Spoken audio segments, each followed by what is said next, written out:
عامل ايه؟ الحمد لله تمام بخير. كل سنة وانت طيب. طيب يا باشا. منين يا عم ربيع؟ ستين هنا تبع بني سويف. اجدع ناس واحلى ناس في الدنيا كلها محافظة بني سويف. الله يبارك لك يا باشا. تقدر تقول لي بقى محافظة بني سويف فيها كام مركز؟ 24 فيها كم مركز؟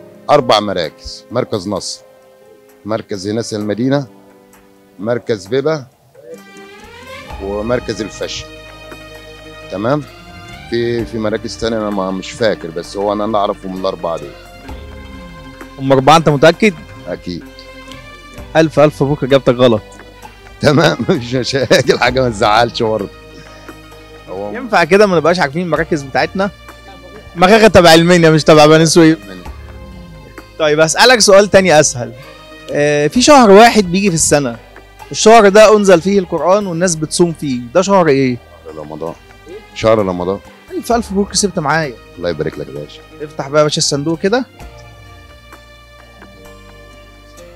اللهم صل على النبي. الله يبارك لك، الله يستر عليك. كل سنه وانتم طيبين يا باشا، كل سنه وانتم طيبين. يلا يلا يلا بينا بقى عبده، خد خد كل اللي في الصندوق.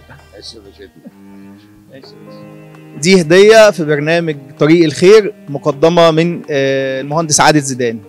يعني مش عارفين نقول له ألف شكر، وكل سنة وهو طيب، وربنا أعلم بالدنيا، واللي يا رب يوسع عليك كمان. مبسوط؟ مش هقول لك قد إيه فرحان جدا، مش هقول لك قد إيه. المهندس عادل زيدان بيقول لك كل سنة وأنت طيب، وإحنا في برنامج طريق الخير بنقول لك ركز في المراكز عشان ما ينفعش تبقى من بني سويف ومش عارف المراكز. ركز بعد كده. اتجوز صيام بقى، كل سنة وأنت طيب. اتجوز صيام وكل سنة وأنت طيب. صايم ولا زي كل سنة؟